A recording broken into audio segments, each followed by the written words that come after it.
Welcome everyone.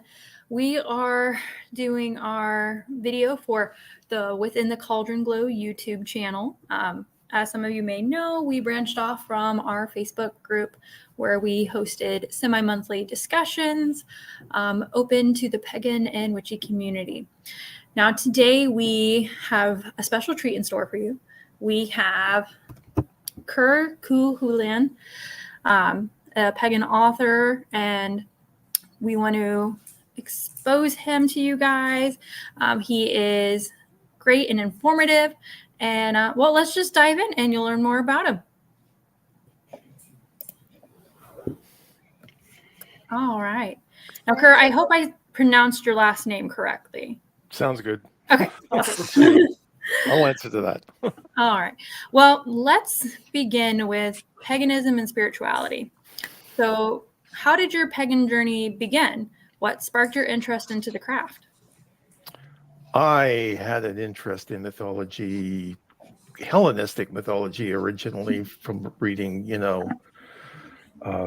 all kinds of different things. But it was when I found Sibylline's Diary of a Witch in the high school library that I discovered there was this thing called Wicca, and that was basically what started me down this path. So basically, yeah, that it's as simple as that. I always love to hear people's discovery stories and what kind of sparked their interest of oh, this exists. Let's dig in. That's awesome. So with that, now we know that you're pretty prominent with justice and community work. Can you discuss your views on the intersection between paganism and social justice? Well, when I first came out, which was about 2 weeks into my police career, and I then discovered I was the first to come out, so that was fun. But the pagan community didn't understand that there were already an awful lot of first responders out there that were part of the community, and they also didn't understand exactly where warrior fit in, because warrior tended to be something that spoke fighting and violence and mayhem to them, and it's not like that at all. So I spent most of my time in this path going all over North America, talking to, in the beginning, primarily police audiences and corrections audiences, trying to make them see that members of the pagan community, not just Wiccan, but Afro diaspora and everything else, heathen, whatever, were not something to be concerned about, because of course we were just coming out of the satanic panic. One of the things that I always viewed myself as a peace officer, right?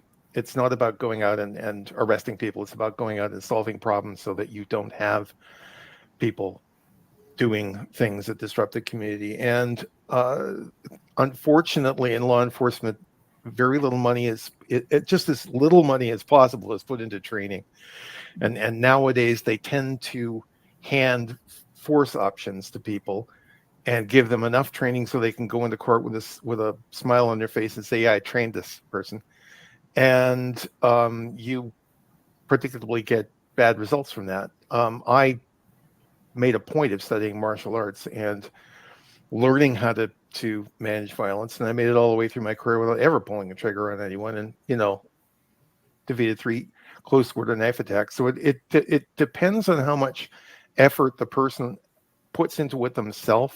Unfortunately, there isn't a lot of effort put in there to train somebody to that standard to make it work. There are all kinds of good cops out there, but unfortunately it isn't a very good pay in a lot of places in the United States, better up here in Canada, and you're not going to get the best people by doing that. So, I understand. Well, a lot of what I did was trying to bring the community together with the police.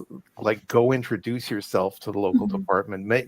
Don't make yourself mysterious. Go out there and let them know who you are and what you're doing, and it makes a big difference, because if they're given all kinds of misinformation about who you are and they're told that you're dangerous, they're coming out there, with their their guns out expecting problems. And if you go and you partner with them beforehand, then when some idiot calls 911, they go, "Oh, it's just them. Don't worry about it. We're not even going to bother sending somebody," you know?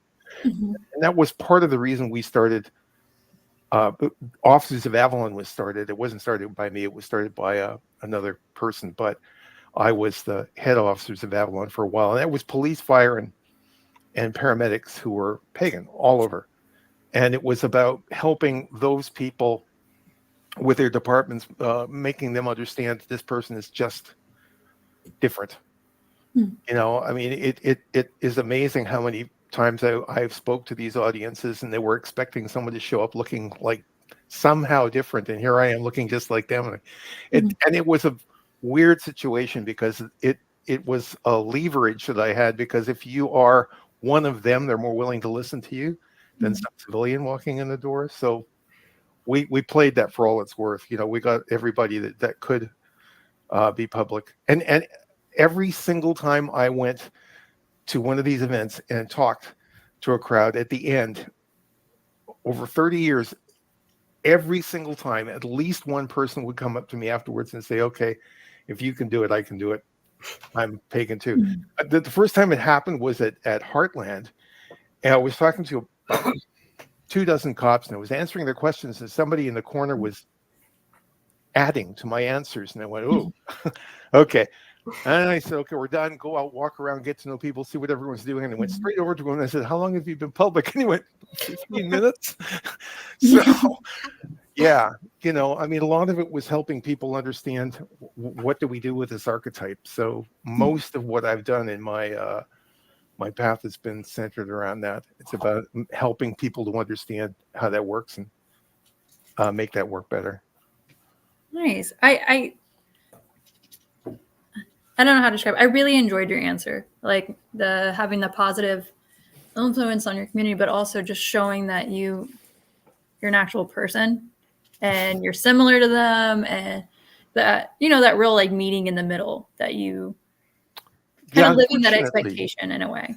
unfortunately, these days, again, because of cost, Mhm. police are generally in a vehicle racing around, Mhm. and they show up when you have an emergency and they disappear. I was a beat cop for 8 years. That meant I Mhm. walked the streets and Wow. I knew everybody. Mhm. And that's a completely different situation, because Mhm. now people know you, they trust you, they know what, to expect from you. And it's quite a different experience.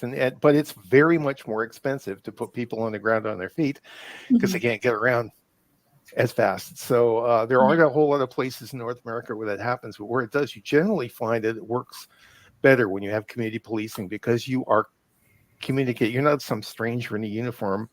You are somebody they understand and can talk to, and you can understand each other's problems. It's awesome. So to kind of move more with that warrior approach that you were talking about. Mhm. So in the year 2000, your book Wiccan Warrior talked about these eight archetypes of Wiccans. Can you elaborate more on that, on what they are, and how they Well, come into play? there's all kinds of different ways of doing this. Mhm. You can have simply 4 archetypes. You can have as many as you want. But the idea is that at, at any given time, you can access any one of those to accomplish whatever it is that you want to do. You know, it could be the lover, it could be the priest, it could be the warrior. You don't have to be in that archetype permanently. Now, I'm in that more often than not, or I was, Mhm. because of the occupation that I uh, pursued for 36 years. So you would expect more often than not to see me in that archetype rather than the priest, probably. But now I'm a astronomy educator. I'm busy running an observatory, and I don't need to access that Mhm. anymore. I'm more the educator, the teacher, the mentor now, right? So I think the important thing is that people need to do an inventory. This is basically how I define warrior. It's taking a fearless inventory of everything you've got, and then learning how to use that to take charge of your life and make things happen. and not looking at any of those things as strengths and weaknesses. Just throw that away. Start with a new list, characteristics, because every single one of those things, depending on the context in which you use it, can be either, right? If you're stubborn, that can be a problem. If you're stubborn, that can get you across the finish line, right? So it's all about thinking of yourself and realizing what you've got in your toolbox and what you can add to it, and then how to use it. And everybody's different. So, back in the beginning, and when I wrote Wiccan Warrior, I was trying to get people to understand that particular archetype. But I think it's more useful actually these days to find out who you really are and just be that, and that is the best way to empower yourself and make your way in the world, right? Yeah, absolutely. I agree. I like the kind of like my personal takeaway, just like listening to you just then, is just kind of like turning your, like, if you have certain weaknesses, finding a way to make them positives and strengths for you. Kind of like what you meant with like the stubbornness, like it can get in the way, but it can also carry you across the finish line. It's kind of like embracing yourself more in a more like authentic way and figuring out how to apply that. It's thinking of yourself more as a powerful person. Yeah. Okay, I don't have weaknesses. I just have things I need to know how to master and how to use. And when I do that, things will work, right? Yeah, that's such a much more positive way to put it too. Yeah. So building on that, kind of like the mastery, how do you approach spiritual growth and self-development? It's something you're always working on. I mean, self-mastery is a lifetime's progression. And you're not in competition with anyone but yourself, right? You're trying to be better than the person you were the day before. And so this means you have to really pay attention to what you've got and what you're doing and what you want to do with it. I see so many people out there now who are trying to come up with labels. Like, I want to describe exactly what you are. Is it a he or a she or a them or a whatever, and you got 2S LGBTQ plus whatever. Like, do we really need to label people? Can we just say, you are who you are, and whatever you are, that's good? I mean, Right. It's in the early days, I am initiated into two different Wiccan traditions, and there was more of a tendency to do this apostolic succession. You pass it on from one person to the other, which is great. But I mean, in my Book of Shadows, there's a whole bunch of stuff that never ever worked for me. And it's not because there's something wrong with me. It's just because the person who created that, it works for them and not for me because I'm different. So, I think it's better to go out there, take whatever you can get from a particular group that you're with that works, put it in your toolbox, say thank you very much, go to the next group, do the same thing. This is basic Jeet Kune Do, Bruce Lee. And in the end, you have a style that doesn't have a name and it's not like anyone else, but it works. Right? So, and what we try to do in the Order of Paladins that I created is have not people all stamped out being the same person. It's like we all want you to be absolutely individual, as strong as you can be with what you've got, and we're stronger because we all stand together and all those pieces fit together, right? It's like brothers and sisters who are standing shoulder to shoulder with me. It's not about this being one person and everybody following them. I don't want followers. I want brothers and sisters that I can work with, right? So I hope that answered your question. No, it does. It does. Because it made me reflect a little bit more on, so I've served in the priesthood of my family's coven. And one of the biggest thing is, there's always somebody, or usually they're more new to the practice, and they want you to give them spells, or they want you just to, like, give me the formula for everything. And it's like, I can show you examples, but I can do you one better. I can help you learn how to develop it yourself. Yes. And have that personal connection with your magic, with your spiritual self, with the universe, and figuring out how to, fit the pieces, the puzzles pieces, the way they fit for you.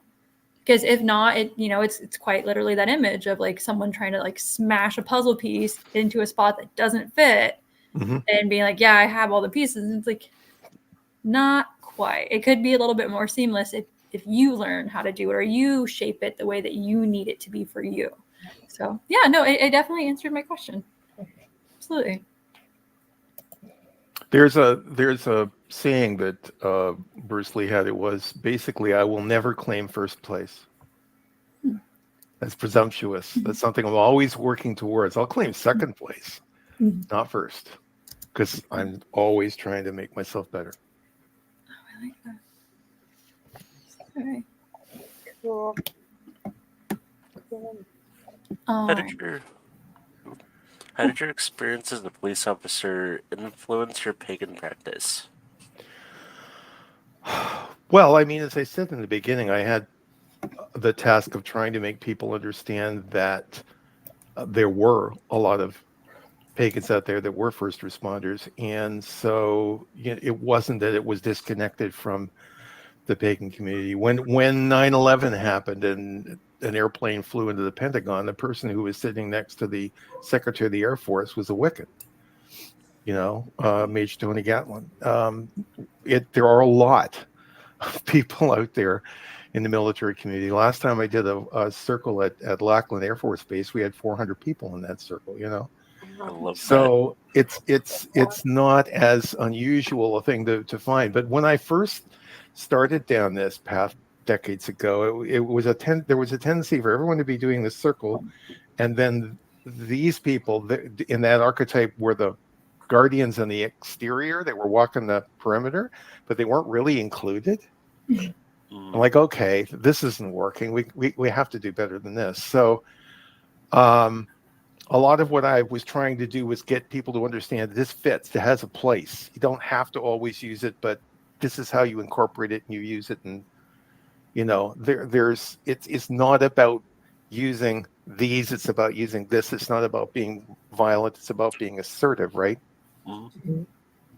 So it's about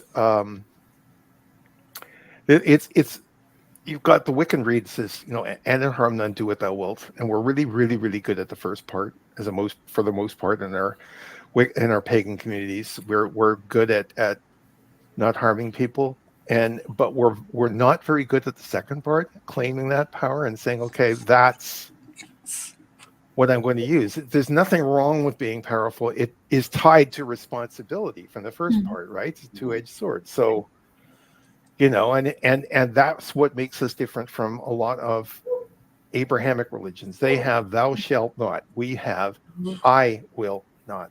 Take personal responsibility for this.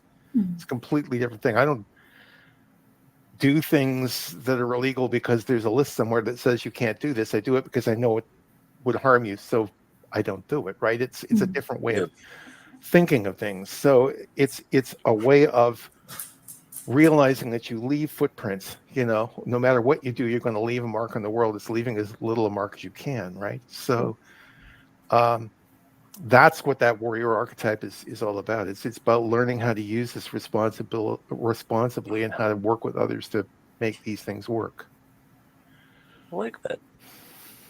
Yeah, I did too.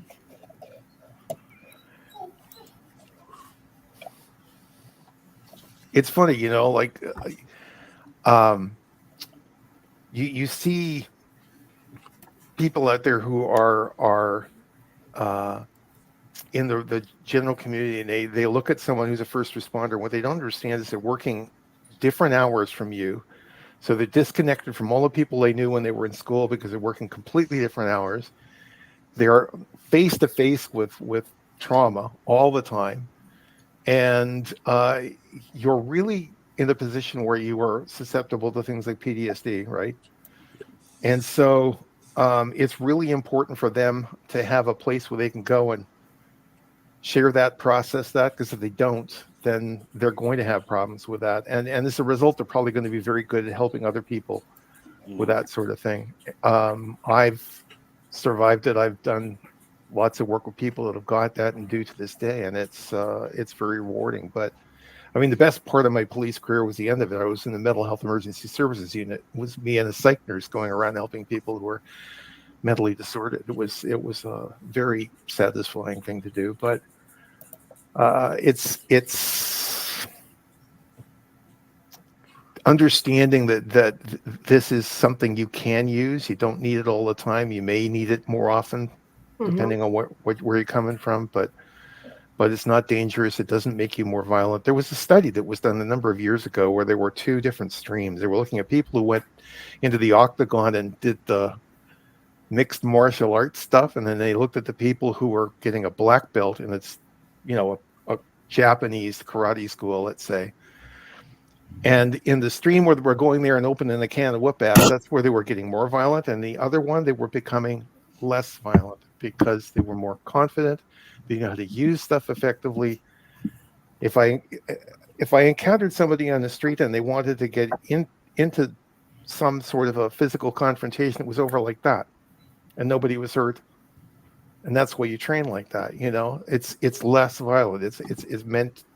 In fact, they'll look at you and they'll see that your confidence and not even try, right? And once if you're walking the beat and the word gets around, if you walk the beat, you get a name. Within 2 weeks, the street people will have named you, and within 2 weeks, I was the wizard, right?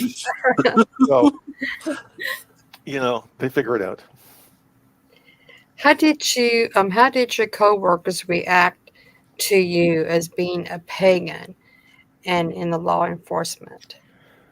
When I joined the Vancouver Police Department, it was 1,200 males and 3 token females useful for searching prisoners. And when I left, decades later, it was 16% female, 14% ethnicity other than white. And in the beginning, it was quite common for people to stop me in the hallway and say, "Oh, I've heard you were a Satanist." Like, okay, here we go again. Which is why I wrote my first book, The Law Enforcement Guide to Wicca. I say, read this, go. I'm busy.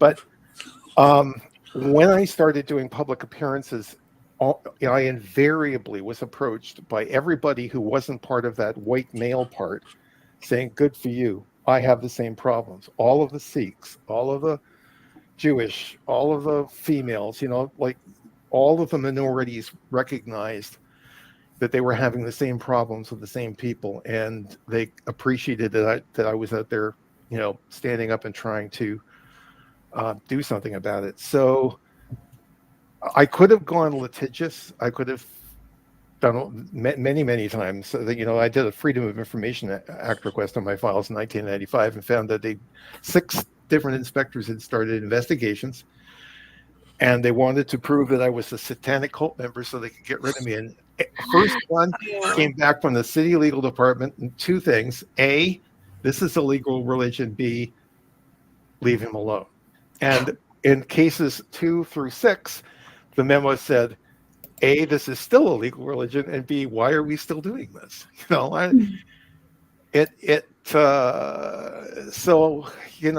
I could have gotten really upset about that, but I decided what I wanted to do is educate people. Mm-hmm.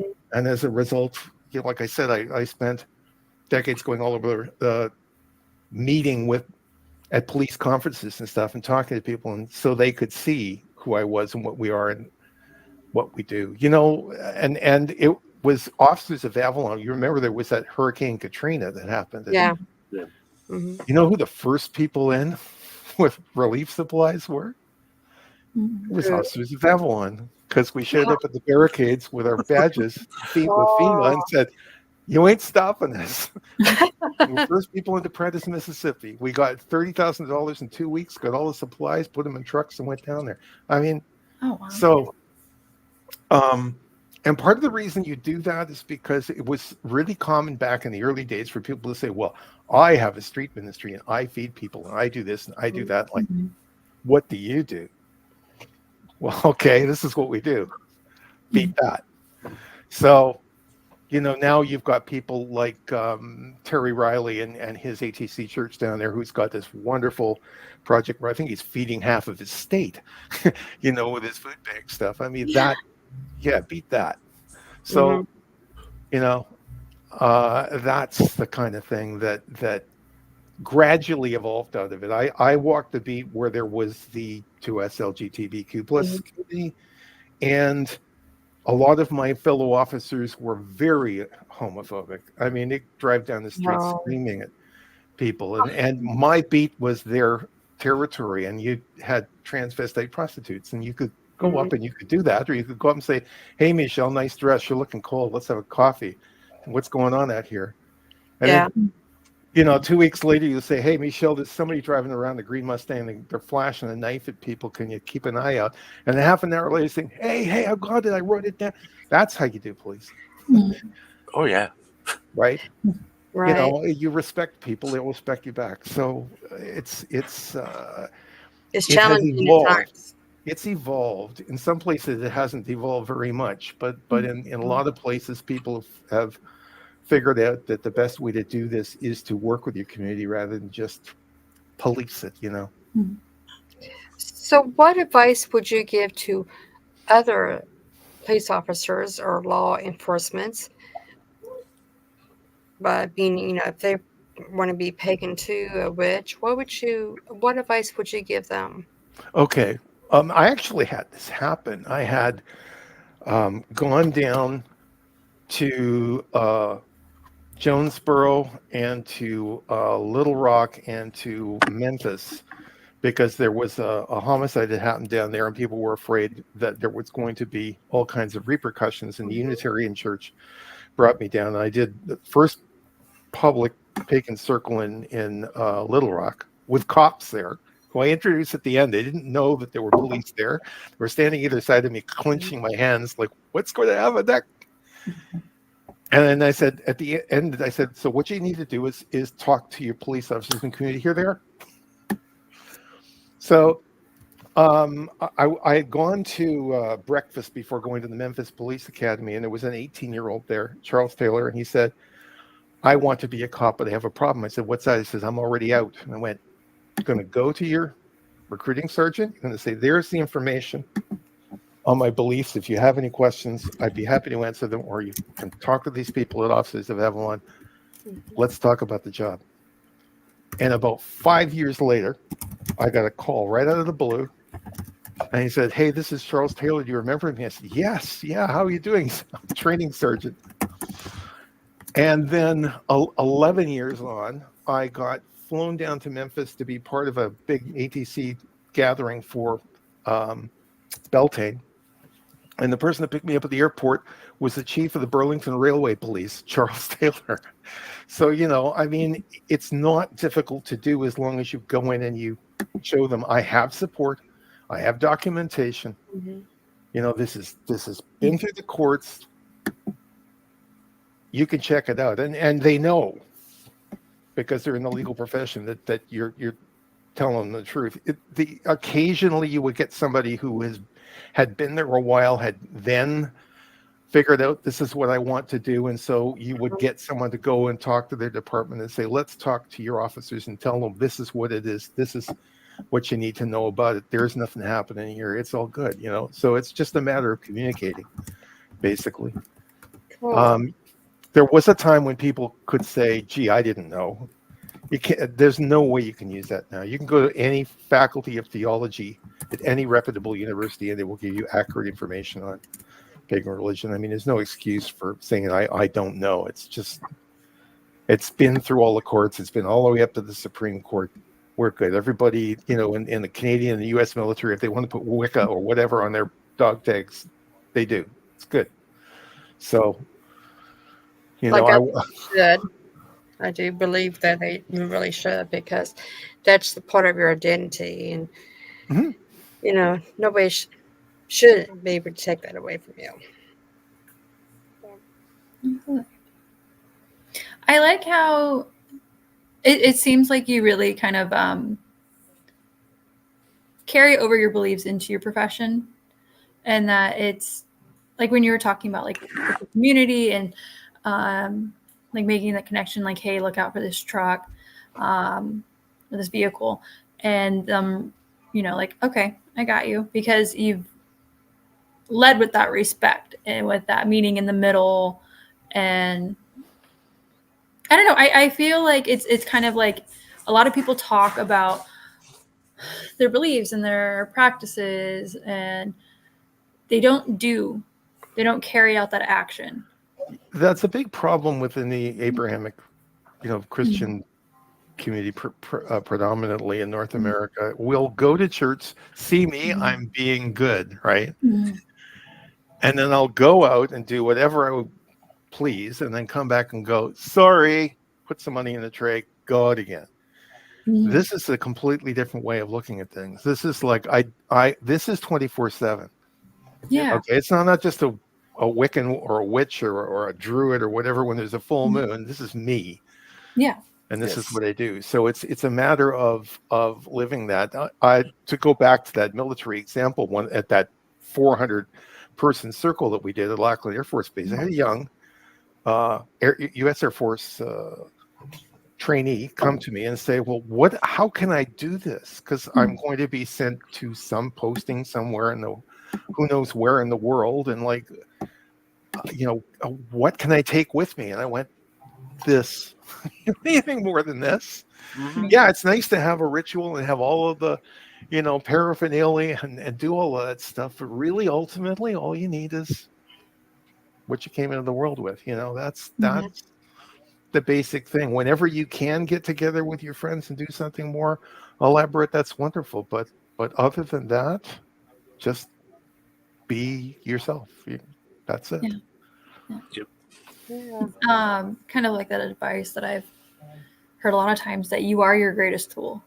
You're your greatest asset. And once you learn to be in control of yourself in a way, if that makes sense, you can carry out the actions the way you want to. I mean, a wand is nice, but you can project that as well. You can carry it through. One of the things that I have emphasized throughout the entire thing, whenever I'm doing these trainings, is yes, there are all kinds of magical tools. There's swords, there's wands, there's a staff, there's whatever you'd like to have.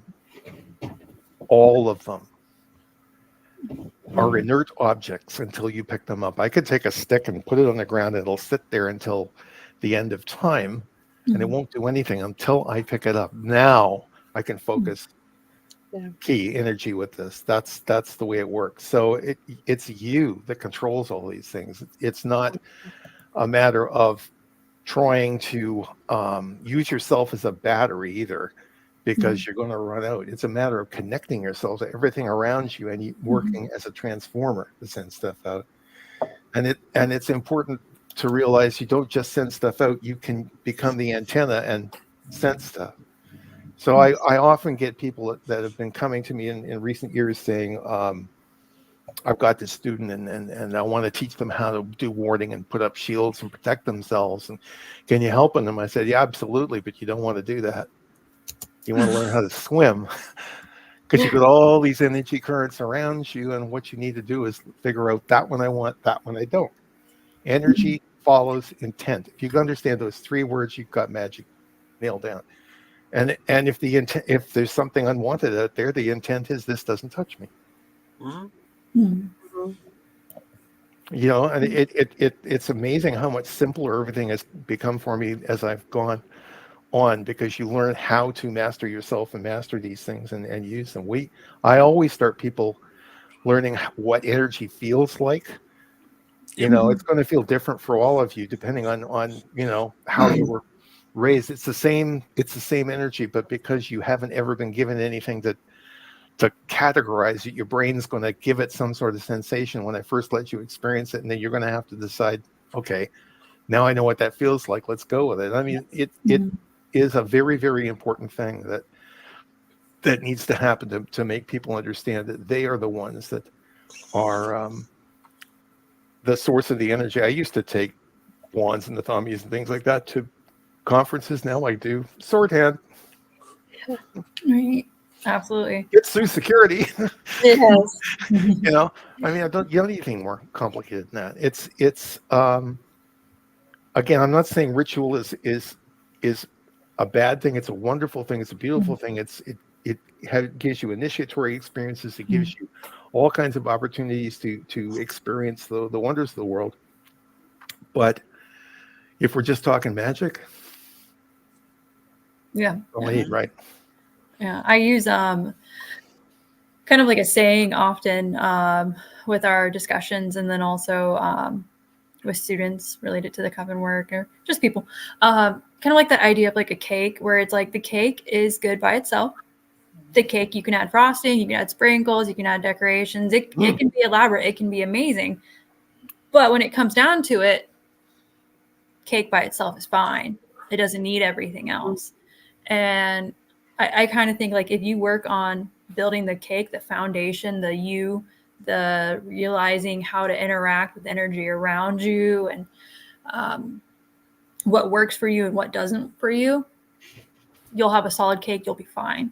Yeah. And then you can worry about the frosting, then you can worry about the sprinkles, and you can add on if you want, you can take away, however you would like to move from there, I guess. And the other part is the principal difference, again, between what we do and lots of other Western religions is they'll go, I'm going to pray for some power out there to do something for me.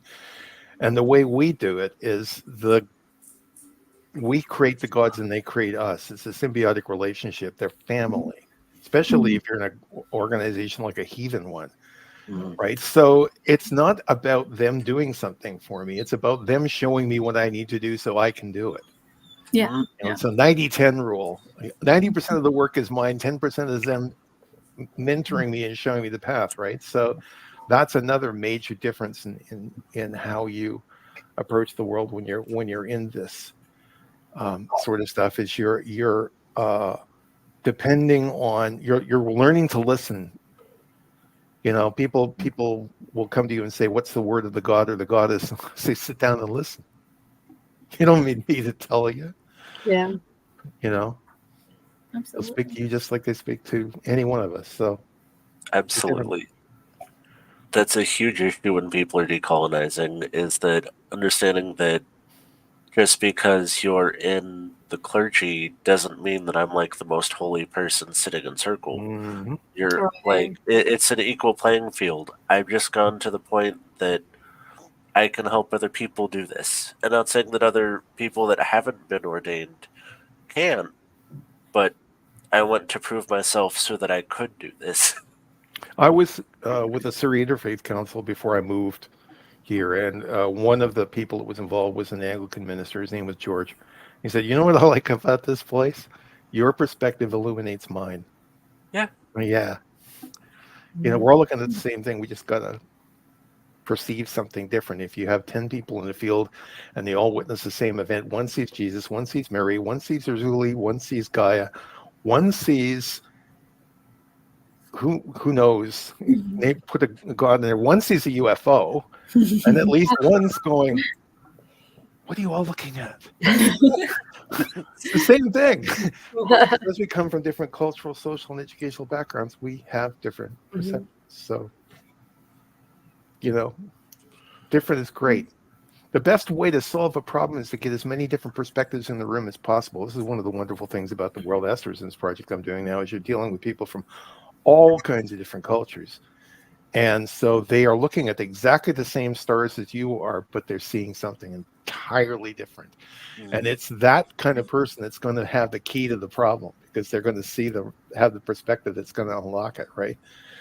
So that's why diversity, why equality is so important, because it will make things work better for everybody if we grab a hold of that, I really enjoy that perspective. God, it just makes me think. I mean, like, I am just spiraling with questions and like, all right. So kind of reeling it back in, because so you are an author and everything. Yes. What inspired you to write about paganism, spirituality, to kind of share that with people? In the beginning, like I said, it was self-defense. Like, I had so many people stopping me to ask me questions. I had to create a book and say, "Read this. I haven't got time to talk to this." But then I decided I need to not just explain myself to my working colleagues. I need to explain who I am and what I'm doing to the pagan community. The very first organization I applied to do anti-defamation work was Laurie Cabot's, which is League for Public Awareness. And it took 6 months for them to accept me because they thought I was some agent provocateur going in there. I wasn't really a cop who was a witch. I was like, and then they went, "Oh dear God, he really is." Like, yeah. So a lot of it was basically just trying to give people something to work with to understand where we're coming from, and then it sort of evolved from there. In the beginning, actually, truthfully, what I was sitting around saying I should write this, and my wife, Phoenix, gave me a kick in the ass and said, "It's a right already. Like, just do this." And she's supported me ever since. But that's where it started. I mean, and the funny thing is, I look back at Wiccan Warrior now and I laugh because I mean, I didn't know half the things I know now. I didn't have half of the martial arts that I had studied since then. There were just so many different things I've learned from so many different people within the pagan community. That was one of the wonderful things about going around and doing all the anti-defamation work. I got to meet so many different elders and traditions and so on. And so I'm rewriting it all right now because, back there I was saying, I'm hoping that this is going to work. And now I'm going to say I can prove it does. Are you going to have a part 2 of that book? Yeah, I guess you could call it that. Okay. Speaking of Lori, I mean, don't you share the same birthday as hers, March 6th? Yes. Yeah. I remember that. I remember some of the silly things in life. So what would you describe, because you mentioned that you're kind of rewriting some things. Can you discuss a little bit like your writing process, your research methods? How do you approach it, I guess? Oh, well, I mean, it depends on what you're writing. If you're going to be working on the World Asterisms Project, and I'm busy researching where did the name come from, how did these stars get that, what is the story, who came up with that, you are looking at research papers, you are talking to people who do that kind of research, you've got very detailed bibliography where you're citing all your sources and that sort of thing. If you're doing fiction, and I've done that too, I'm a collage writer. I go, okay, I've got a scene. I have no idea where it fits, but I'm just going to go. I honestly don't have any idea what I'm going to write until my keys hit the keyboard and I go and the characters start talking. And then I get another scene, and then I get, oh, that scene goes with this one. And it all starts, you don't start once upon a time and go to the end. You're going like a jigsaw puzzle. So there are all kinds of different ways of pursuing these things depending on what it is you're trying to accomplish. So I am the author of second edition now of a book called Building a Small Observatory, and I interviewed small observatory owners all over the world saying, what did you do what did you screw up?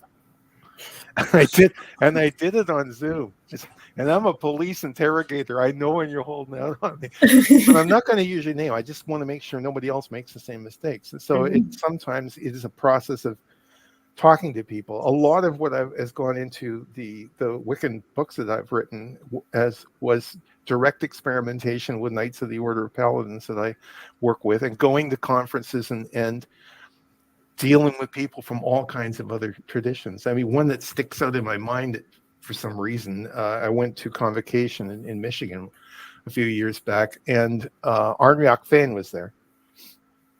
And I know a few of them, and I met a whole lot more. And they had this wonderful ritual, which I went to. I was all, got all dressed up for it. And at the end, I went up to them and said, that was fabulous, wonderful. And they were all looking at me funny. I said, what? You're Wiccan? I went, uh-huh. Wiccans don't come to our rituals. Why not? I don't understand why that would be. It's there are so many things you can learn from each other because, again, of those different perspectives. It's you can always see something new. I encourage people to go out there and experiment. This was a foundation of the order that we founded is going out there and finding out, how does this work? Why does it work? How can we make people experience it so they know it's working, And so some of the research was actually doing experimentation. Let's try it. Let's see how this works. I think this works. I think I see something in another culture. They do it this way. Let's try something like that. So, yeah, it kind of depends on what you want to write. I've been very supportive of anybody that wants to write anything. You'll find that a lot of people who are serious authors are like that. You want people to create. You want people to put their ideas out there. So. Mhm. And I've met some fabulous authors. I've taught at two writers' conference, Surrey International and the Pacific Northwest. I've been to the first Discworld conference in North America. I met Terry Pratchett. That was quite an experience. And so like it's being creative, and that's a very, very important part of what we are when we're witches or heathens or druids. Is we're creating, we're being creative, we're creating ourselves, right? Yeah. So speaking with being creative and then like the writing process and conveying information to people, so it sounds like you definitely do the legwork, and I really enjoyed the part where you're like, what did you do wrong? Because so many things I think of, like when I convey to like my students, it's honestly, I find the most informative stuff is what I did wrong and what I wish I had available to me when I did it wrong. I always learn when I teach. I'm sure you do too. Yeah. Oh yeah. And I mean, one of the things that I always emphasize to students is there are two outcomes. This comes straight out of the dojo. Okay, we're doing kumite. Option number one, you win. Option number two, you learn. It's not failure. It's okay. I learned from that. You don't ever get a black belt without failing over and over and over and over again and picking yourself up off the mat. It's the same with anything, right? They're not failures, they're learning experiences. So in the end, the person that's made more mistakes is not the novice, it's the person that's teaching up front, Oh, I love that perspective. I use it a lot in my my career path, I guess, in the jobs that I've held and the staff that I've worked with. I try to focus so much on it's not a mistake. It's a learning opportunity, and now you know. Or now you know more. And you gave a moment, even on some occasions, for other people, other staff, coworkers, associates, etc., to learn as well. Because now we know like maybe what a not so desirable outcome is and how to adjust things to move forward. Right. I'm really big on, as much as people try to live in the past at times, it's time only moves generally one direction for a lot of us. So it's kind of like you just have to keep growing and keep moving forward and figuring out what the best course of action, where is your next turn on your path from here. The biggest mistake you can make is try to seek some golden age in the past where they had lost knowledge. Okay, like ancestors are wonderful, motivational people, but what we need to do is not try to replicate what they did. What we need to do is find out what were you trying to do and how can I do it better. How can I take what you started and move forward with it? That's, I think, the key. I agree. Absolutely. So with the creative expression and learning how, I don't really necessarily know how to word it, but how do you balance that creative expression and accuracy and maintaining like an authentic experience and knowledge in your writing? Well, part of it is, like I said, not just taking somebody's word for something, but actually going and doing the beta testing to see, does this work for me? If not, why not? Do I need to adjust something? Like you make adjustments for people. If people may be psychic, but what does that mean? Are they clairvoyant? Are they clairaudient? Are they clairsentient like me? Like it's there are different ways of doing things. So you have to, when you're a mentor, you're not trying to say, this is the way you do it. You're trying to get people to understand this. Let's help you figure out how to do this. Right. And then as they start to evolve, you can see the direction they're going, and you can point them in the direction they need to go. It's partially paying attention, to what's around you. I remember I mentioned going to Memphis for that Beltane gathering with Terry Riley and all of his ATC crowd, and Charles Taylor was there, and Charles had taken his quarterstaff, Japanese quarterstaff bow with him. And I saw it leaning on his tent. I said, "Oh, you do bow too?" And he goes, "Well, no, not actually. I bought that a few years ago, and I'd never got around to using it, but I had to bring it this weekend. I don't know why." I went, "Okay, shelve that." A little bit later, I see a person who is in the autism spectrum, and he's watching a bunch of kids playing with sticks like they're fighting with swords and stuff. And he's just focused, and nobody's paying any attention to him. I went up and said, "Hi. Do you want to do that?" He says, "No, I want to use a staff." And I went, "Do you know Charles Taylor?" And he says, "Yes." Go find him. Well, Charles wasn't there. So he came back disappointed. He said, "No problem. We'll find a branch. We'll do this." And I started teaching him basic moves. So Charles later got a chance to talk to him. And the next morning, this young man came to see me and said, "Can we do some more?" And here comes Charles down the road with the bow, and he said, "Now I know why I brought this. This is yours." And the next morning, there was a whole bunch of elders on the side of the field there with their coffee in their hand going. And I walked over and stood beside him, and this young man was out there dancing like he'd had this thing in his hands all his life. He was just being creative, going, right? So I think it's really, really important that I can give you all kinds of other examples, but you need to pay attention to what people are doing around you, and then help them take off with that, launch them, Yeah.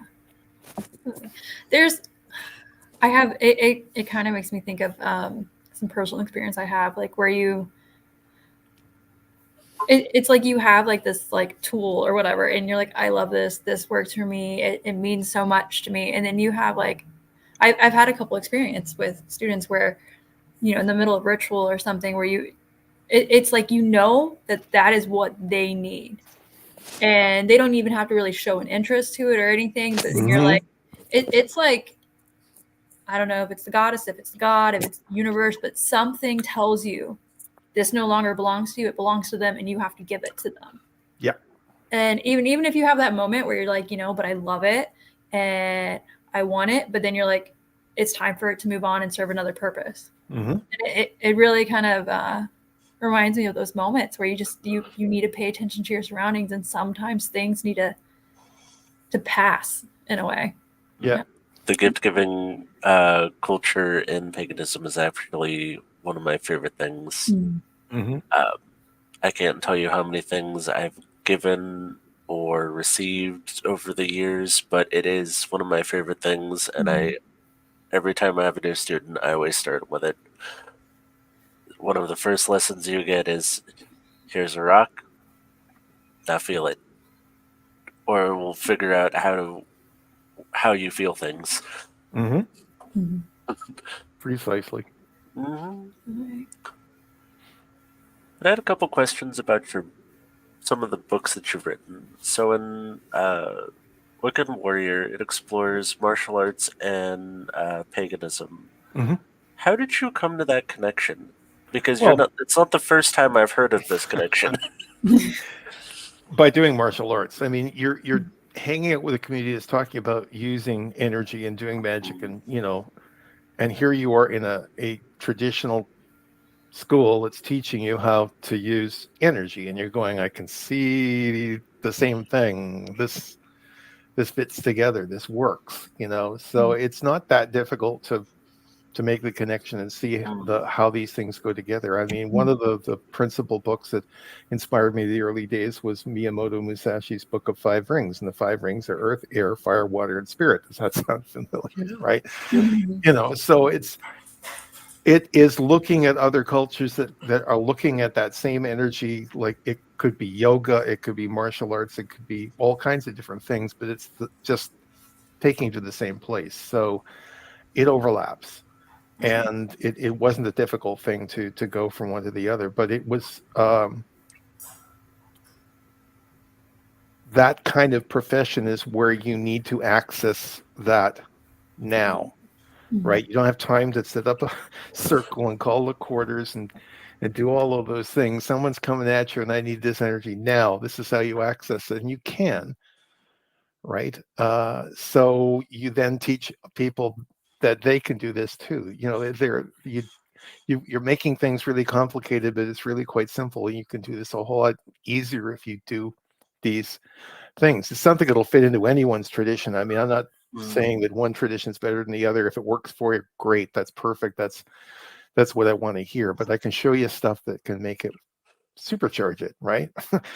And so that was really all there was to it. It wasn't a difficult leap. And if you talk to other pagans who are also into martial arts, they'll tell you the same thing. It's like, yeah, it's, you know, same energy, just using it in a particular way. My mentor Also, very important. Again, I was saying this earlier. It's not just a matter of putting energy out. It's a matter of becoming aware. Okay, I had this experience at Dragon Fest years ago with Paul Tweedian, who is one of the members of Guardians of the Fourth Phase. And we were talking about what's the difference between a soldier and a warrior. And we ran out of time because we both had classes, so we went our separate ways. And later I'd returned to my tent and I was putting stuff back into my tent, and I saw him running across the field like he's having an epiphany. He runs up, grabs me by the shoulders and says, soldiers march, warriors dance. And that's it. I mean, when you are in the middle of kumite, when you are sparring, you're not in your conscious state anymore. You are dancing. You are, you know, and you have to be totally aware of everything's around you. And there are exercises that you do so you can figure out what energy is coming at you and what direction I want to send that in. That's the kind of thing that's missing from a lot of the training and pagan community. Is let's work with that energy. Let's get you to experience it. Let's get you used to doing that and listening. You know, becoming aware of what's around you. So soldiers march, warriors dance. I love that. My mentor had us do Tai Chi so that to help us understand how the energy flows. And it was, I still do it for my students. I will, you know, this is a part of our curriculum when we do energy work. Good. You're going to go do Tai Chi for 3 months. And like, if you love it, stick with it. It's a beautiful exercise. But it isn't. You get the basics, and then we move on to manipulating it, and it makes my life as a teacher so much easier when there's a moving system that I can teach them, like wakeful meditations and all of these components that are so useful for witches. Yes. And anybody. Oh yeah. Yeah. It's great for it wasn't a leap. It wasn't very difficult to figure out. It figured that out pretty early on. Yeah, I was Wiccan first and then got my into karate a few years, probably 3 years later, and it just hit me immediately, like, hang on, this looks familiar. You know, so yeah.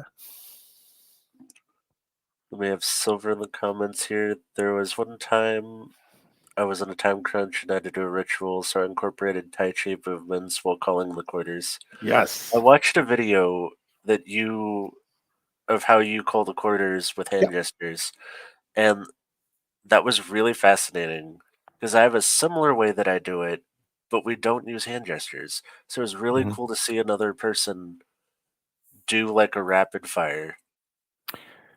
There's all kinds of different ways of doing it. That particular one, what we were heading towards was a ritual at a event in Albuquerque, and what we wanted to do was have our knights at the quarters doing this and encourage people to dance along, simple moves, not done rapidly, but we'll also have someone in the middle narrating the something that goes along with it so they get another perspective on what we're actually doing. But we also have one where we can get all of the 5 elements up and running, and basically we stand in a circle. We start with spirit, and it's all just movements from Tai Chi, actually. And in the end, we all go palm to palm and connect, and like, boom, no words spoken. So you don't need to express yourself with words. You can do it all kinds of other ways. And so I'm very glad to hear you say that, because there was another question you had on the list that you were wanting to ask me about dance, and I'll have more to say about that later. But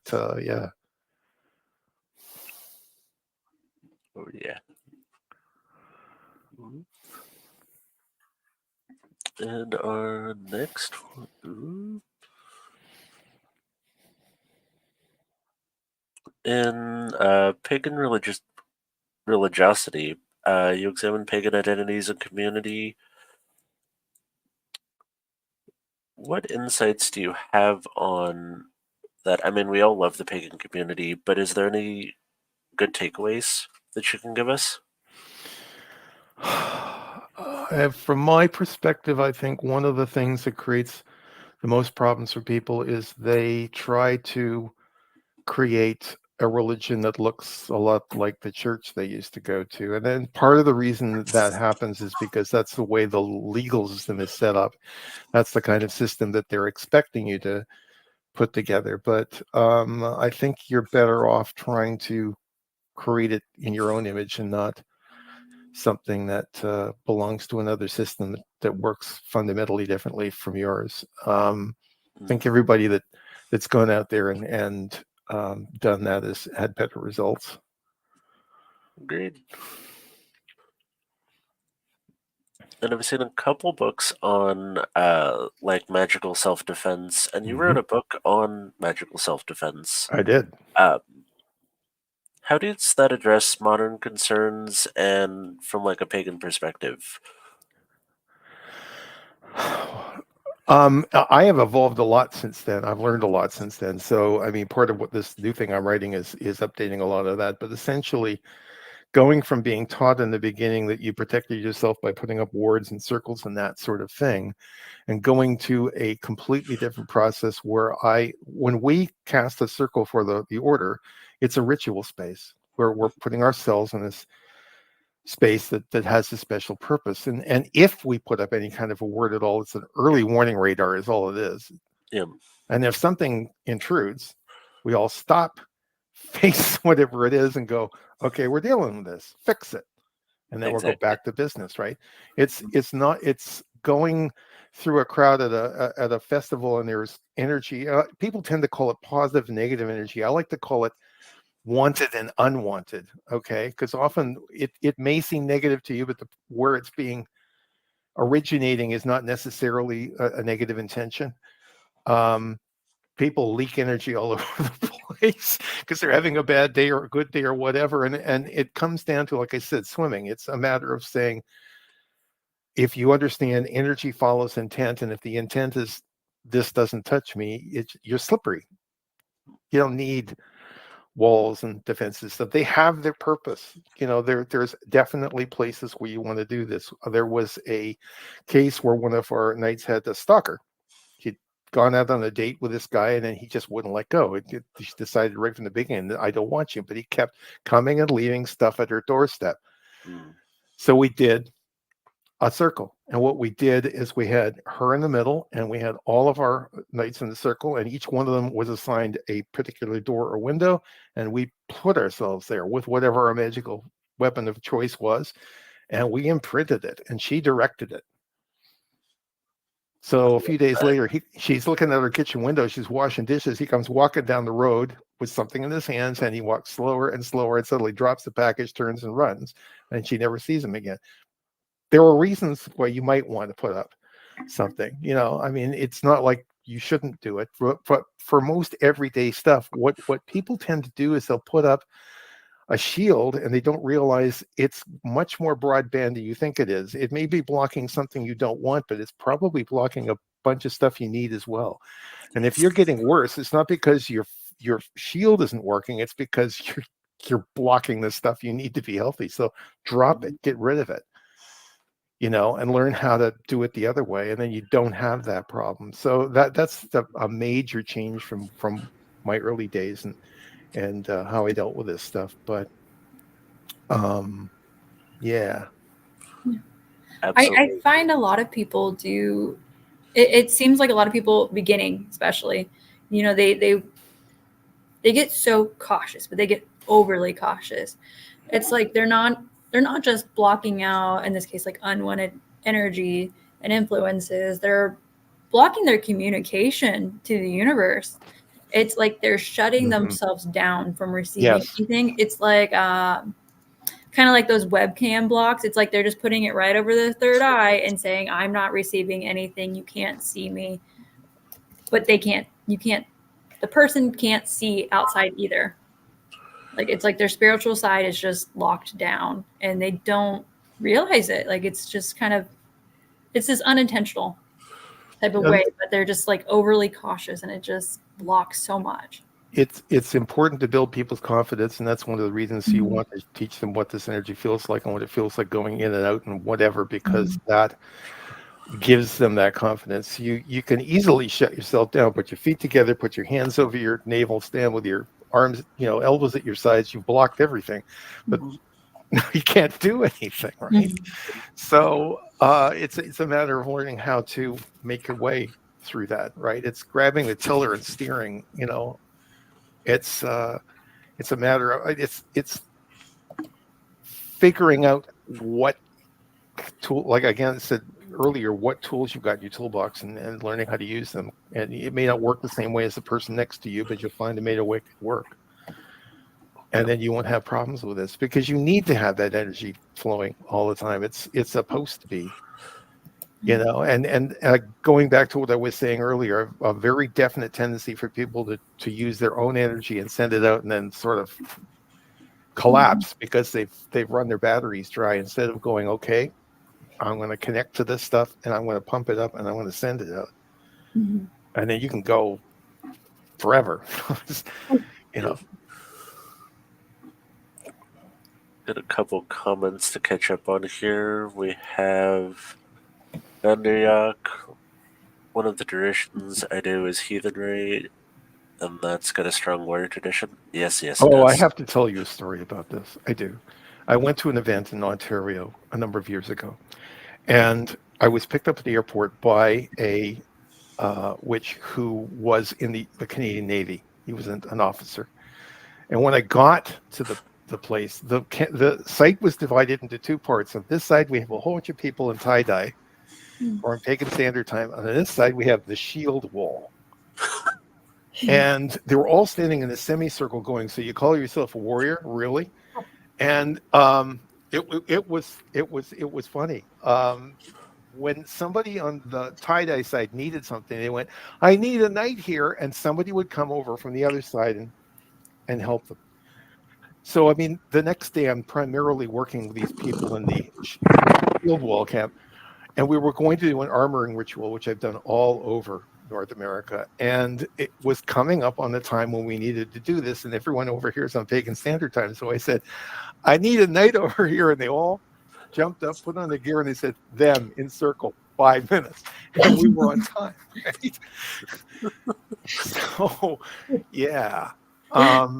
They definitely do have a strong warrior edition. There's absolutely no problem with that. It's the armoring that I mentioned. Actually, the original form of it was written by a member of Arnriach Fane who gave me permission to modify it and use it. And I ran into him years later and said, "So, how do you like it? Now that we're using it?" And he says, "This is good. This is good. It's going out there. It's making a difference for people." So there's another example of people from completely different spiritual paths working together to achieve things within both of their communities. We got one of the best lessons for me that was truly understanding one's worth, especially with Freya. Yes. Freya's fantastic for that. And yes, know what you're worth and don't break yourself down into bite-sized pieces. Let them choke on the whole cake. I like that. We'll quote that. Yes.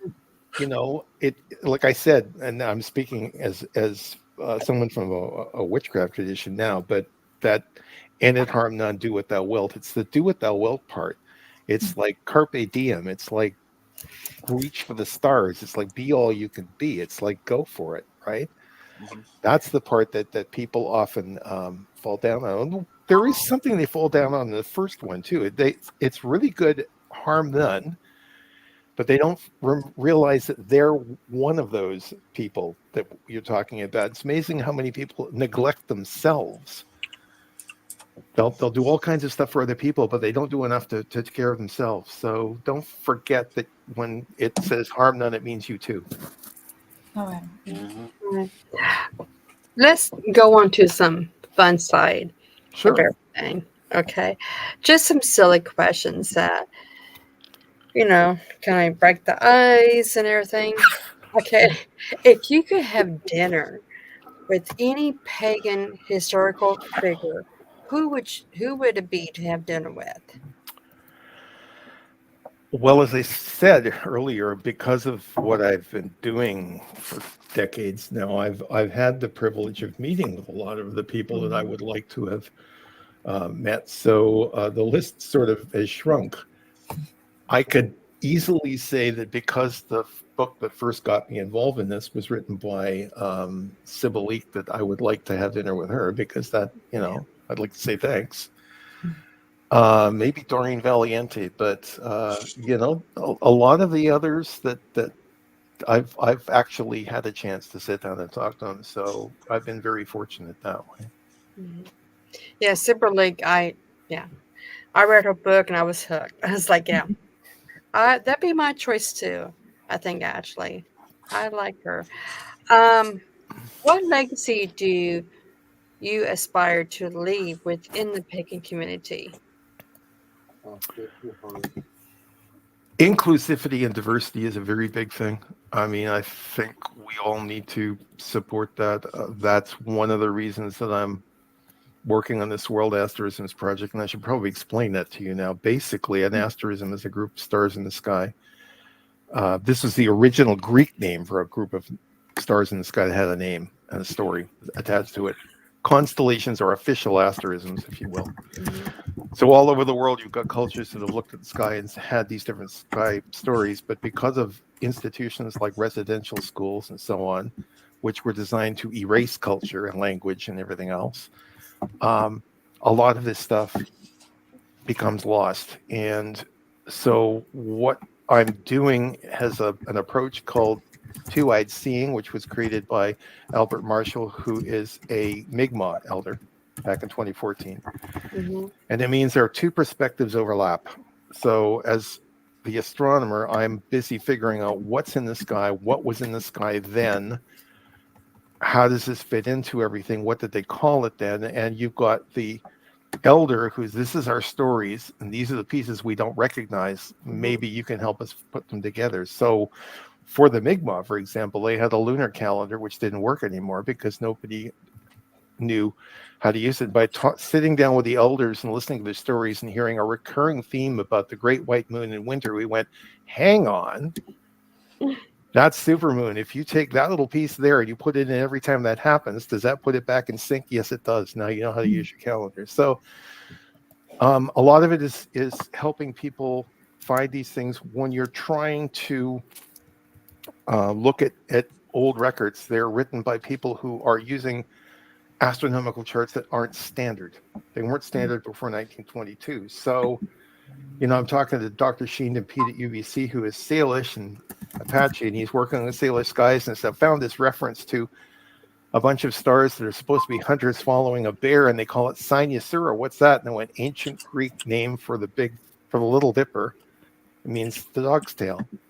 And that appeared on charts right up to the 18th century. So, I mean, we're helping people recover stuff and put it back together. And then if you want to know about the stars, I tell you. And if you want to know the story, I will direct you to Shandon or someone like him because it's their story to tell. So it's sharing that stuff. And that's the principal legacy I'm working on at the moment. We've so far recovered over 15,000 asterisms from 585 cultures, and we're just getting started. So, part of it is also helping people recover, not just recover their skies, but replace skies. The Hawaiians in 1976 came up with a full replica voyaging canoe and they needed to find somebody to teach them how to navigate with the stars again. And they found a Satwilese navigator, Malpiolu, who said, "Same stars, no problem. I could show you how to do this." And if you've forgotten some of the names of your constellations, look at the other Polynesian cultures. Look at Rapa Nui, look at Marshall Islands, look at Tahiti. You know, we have the same language, slightly different spelling, but a lot of it's the same. And they did recover a lot of their constellations, their asterisms that they used to navigate. They had 4 principal star groups that had star lines showing north and south, and it was an elaborate system that allowed them to go thousands of kilometers using just stars, water temperature, and prevailing winds, when my ancestors were afraid to leave the coastline because they thought the world was flat. But there were a couple that they'd lost, and Mao said, "You know what? It's your sky. Name it again." So the modern name for Orion is the cat's cradle, because that's a game that children in Hawaii play with strings with their fingers. So part of this is encouraging people to do that. And our pagan community is really good at connecting to the earth and being responsible for ecology and all that sort of stuff. But partially because of the misuse of artificial light at night, we lost contact with the sky up there. And our ancestors used to stand by a fire and say, "And there is the story. These are the characters." Typical way of doing it in Africa. Each star is a character in the story. I'm going to tell you this story. We could do that in ritual. And then we'll probably need to create our own skies to do that. But you can do that. So I'm busy helping people figure out how to do that now. That's one of the legacies I'd like to leave out there. So that kind of goes into my next question then. How do you hope that your work will contribute to the future of paganism? I'm all about trying to empower people. And if I can show people ways that they can do that they can take and then pass on, that is, then I've succeeded. You know, one of the things that I've run into from time to time in various conferences and events that I've gone to over the years is people come up to me and I'm a big name pagan to them, and so I'm some sort of celebrity and I shouldn't be doing anything other than just sort of basking in the attention. And that Beltane gathering again, I'm in the mess hall with a broom helping clean up, and somebody comes up, some young person comes up trying to be helpful and saying, "Oh no, you shouldn't be doing that." You know, one of the elders comes up and says, "He's being an elder, it's good." You know, yeah, I'm whenever I go to one of these events, I'm on duty, the whole thing. I'm there to help people. That's what I'm there for, you know. So it's about passing that on to people. I don't want you to pay me, I want you to pay it forward, right? And I want you to understand that you have a valuable culture and that your perspective is as important as anyone else's. And if you want to name that sky or anything else, do it. Go. You know, can't be more warrior than that. I'm going to create something. Let's go. So one thing that I kind of want to go back to a little bit. So something that I find very intriguing with you is your martial arts background and how that kind of comes into play with your spirituality and how you carry out actions. How would you say, or how does your martial arts background inform your understanding of pagan concepts? Like, for example, like the threefold law. Is there like a lens that, with that lens on, I guess, how do you perceive things? Well, I think the threefold law is a bit of a feedback loop, and I don't think there is any evidence that it works exactly. I think karma is a better idea. Like whatever you put out there, you get back. I'm not sure that it multiplies in directly through some sort of mysterious process. It does multiply in that, like, if you pay it forward, it expands. So maybe that's what Raymond was thinking of when he coined that phrase, which stuck. But what am I trying to say here? Basically, you understand that the principle that governs everything is that you create your own reality. Okay. And if you don't like where you are, if you look at this as a situation where you're a leaf blown around by fate and the winds and whatever, you're not going to get anywhere. What you need to do is you have to decide, yeah, there are some things out there that are obstacles, but there's currents out there that I can use. And if I'm going to make this work, I'm going to grab the tiller and I'm going to steer, and I'm going to use those winds, and I'm going to make a difference. I'm going to take charge of things. And that is something that I think is one of the most important lessons for anybody in any pagan path, is you realize you actually can make these things happen and achieve stuff you never expected. We were having this conversation just before we started here about if you had told me that 10 years ago that I was going to be doing this, and this, I'd have laughed at you, but look at me now. I mean, that's how that happens. That's part of the reason you're teaching yourself to be aware of everything around you, because then you can seize those opportunities and run with it. You know, you're not going to get that if you aren't paying attention. And it's not that difficult to do. It's just a discipline that you have to develop. But when you do, you can use it to great effect. So yeah, I like the idea. You know, it's a lot of, how do I word this? Directing yourself, you know, kind of, you have to face the right direction, and you need to start walking. You need to start moving. You need to start pursuing that and see what happens. I mean, I feel like there's a lot of hesitancy on progress and like the rules and what's right and what's wrong and how do you do things. And it's like, you need to start moving. You need to start pursuing. You need to figure out what's right, what's wrong, what's good for you, what's not. And kind of work on that, like on your path and developing yourself. And that's where you really know where you're supposed to be. And even at that point, you know, sometimes where you think you're supposed to be is just a stopping point, like a pit stop. And you don't realize it until later on. Kind of like how you're mentioning, like 10 years ago, if we mentioned what you've progressed on and what you've done and where you are now, you'd be like, no way. Like you'd almost laugh at the idea. And now it's like, you know, you kept moving, you kept going, and now you're here. When I retired, my wife was sure I was going to get a brand new telescope and I was going to be observing in the backyard up here with beautiful skies up here. Next thing she knows, I'm the president of the Royal Astronomical Society of Canada. You know, like, okay. You know, it's seeing what your passion is leading you to and then chasing it, right? And that's what you get if you do that. My husband is into all that. He's looking for a new telescope. He has about two now. We're going to a observatory out in Maine in about a week and a half, so he's all excited about that. So yeah, he's over here going, I love this guy because of your intelligence on the telescope and everything. He says, yeah. Well, most people in urban settings, all they see is glass and steel and lights and maybe the moon between the high rises and a couple of first magnitude objects in the sky that are actually planets, not stars. And they really don't realize what's out there. But it's really, really common for people to come up to my observatory and be standing on the deck looking up and going, what's that glowing cloud in the sky? And you go, that's home. But they've never seen the Milky Way.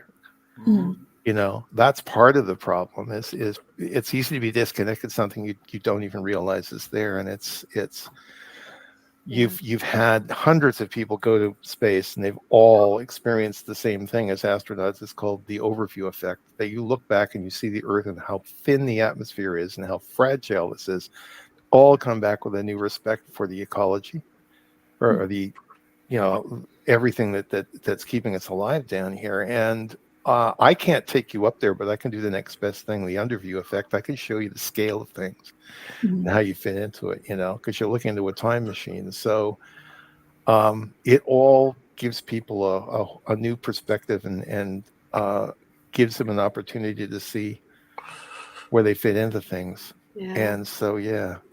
Most definitely. So recently I moved to a rural community, area. I like to sometimes say I live in the middle of nowhere because it feels like that. But I'll walk out in the backyard and I'm I've been used to living in more heavily populated areas, and I'll just look up, and besides like the cows or the bulls noises to distract me, I'm like, I can just focus on the sky. And it seems like the longer you focus, the longer you look, the more that fills in. And there was a moment with like the Milky Way where it was just like, I started looking, I'm like, wait, is that what am I seeing things? Like you start to almost second guess it, but it's like you're being so removed from the light, pollution, and that blocking out your view. It's amazing. It's almost like that same overwhelming feeling of some people have when they go into the ocean, where you realize how vast it truly is and how small you really are in comparison. It's like that feeling looking up at the stars. And every culture of the world has got the name for the Milky Way. We've got thousands of them in the project so far, different ways that it fits in. And it's quite a different perspective if you're down in the southern hemisphere, because there you're looking into our galaxy rather than out of it. You got all these dust clouds that become part of these constellations. They're all dark constellations. No stars involved except as an outline. Inca skies are like that. And so you'll be in Australia and you'll see this dark cloud and they'll call it the emu. But if you're in South America, it's the rhea. And if you're in South Africa, it's the ostrich. They all see it, right? So there are all kinds of interesting ways of looking at the sky and using the sky. We used it to commemorate our ancestors, to navigate, to do divination, to follow the seasons. The Inuit call the star Sirius flickering because it's always very, very close to the horizon because they're so far north. And they call it that because if it is flickering within 2 days, you're going to have a windstorm. It's a way of figuring out you've got turbulence. If you're Kambaguda people in Australia and you look up at Orion, he's the hunter and he's angry because he wants to get at the Seven Sisters. And the Hyades cluster is their elder sister who's guarding them with her dingo puppies all lined up in front of her.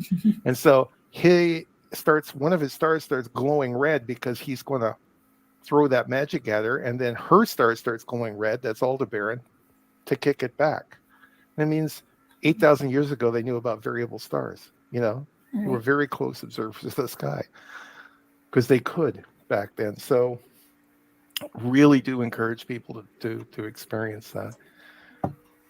It's amazing how it's kind of, so I often say with a lot of witches and pagans where they want to learn more because a lot of us don't have that book to look back on and to say, this is the facts and this is where we go from. And I encourage a lot of people to look at sources that are not easily recognizable or labeled as pagan, Wiccan, witchcraft. Fill in the blanks, make those connections, those educated guesses, and keep digging and keep finding these breadcrumbs and being like, ooh, what is this? And I love that idea that, like the breadcrumbs aren't just physically around us, like on the floor and in an old library in your ancestors' trunk. It's look out there, look at the sky, dig in and just start, making some connections. And I should tell you, the World Astrophysics Project is accessible to anybody. Go to Google, World Astrophysics Project, enter. It's one of the pages on the RASC website. And those tens of thousands of asterisms are there for everyone to use. We deliberately want to make it accessible to everybody, to students, to researchers, because the ethnoastronomers all over the world that are working with me on this want everybody to be able to help recover their skies. What was the tribe next door looking at the sky? Because probably our story is similar and that sort of thing. So, yeah, go for it. Absolutely. Have fun with it. I love that. Oh, and then I was just going to ask you, Nico, if you wanted to drop that in our comments so that we can make it accessible for people. So thank you so much for that. Now, one thing that I wanted to address before we moved on, Robert Brantz, Nico has his comment up there. So for those who follow a pagan faith that is uncommon, what is the best way to find others that follow the same walk? Do you have any tips, strategies, suggestions for that? One of the things that is just stressed me from time to time over the years. I ran into this, I think, the first time at Dragon Fest years ago when I went there with my wife, and I was trying to put together a ritual for people, and I was having to rely on people who lived there to fill in parts in the ritual. And there was this one lady that I asked to be part of it. She came up to me and said, "I thought you knew that I was solitary." And I went, "Yeah, I know that. So why did you ask me? Because you're good." So I mean, there are all kinds of people out there, and it may not be that easy to find them, but if you will generally find them hanging out in places like Facebook, where they'll be probably looking themselves for, and a lot of them are probably following me because they know I support that sort of thing. So you know, if you're trying to find that stuff, I feel for you. But don't get too worried about it. I mean, read books, go to conferences, go to pagan events, go to pagan pride. That's where you're going to run into people. That's one of the reasons they're there, is they're looking for people too. So, you know, there are all kinds of events out there where you can do that sort of thing. And if you don't have them, start them. We didn't have any governance here. I started one. There you go. Right. We started doing public rights. We got with them at a physical shop. We do public rights for Sabbats, and if it doesn't exist in your area, maybe you're the one that needs to put it out there. Exactly. Absolutely. I'm just about to put this link in the chat for the studio. That's the World Asterisms link, and then you can share it with everybody from your end there. This one? That's the one. Awesome. That's it. Hey, and if you've got some stuff that we haven't got, we want to hear about it. You know, it's some of our best stuff has come from people who just sort of said, "Hey, I heard you're doing this. Have you heard from this culture yet?" Nope. Let's go. You know, So I feel like we've kind of naturally progressed to like this next section in our questions. Sorry to jump around for those of you on our side team that's kind of trying to flow naturally. But I feel like I kind of want to jump into the pagan community a bit, just because, you know, I feel like we're naturally heading there. Can you discuss your thoughts on the importance of accountability and transparency with pagan organizations? Well, this is part of that responsibility thing that you find in Wicca, in all of the different principles of the heathen community and so on. It's important to be responsible for your actions. That's what makes us stand out.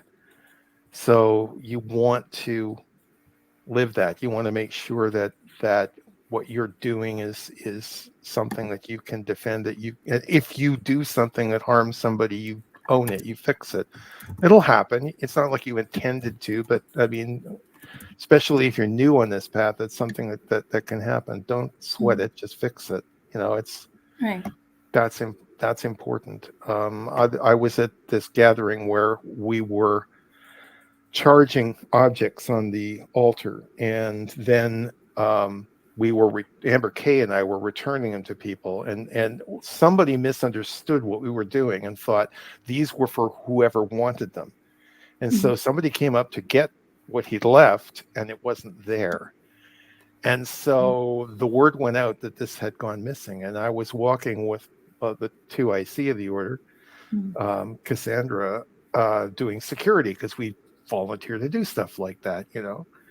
And this young man came up, and he was rather embarrassed and said, "I misunderstood."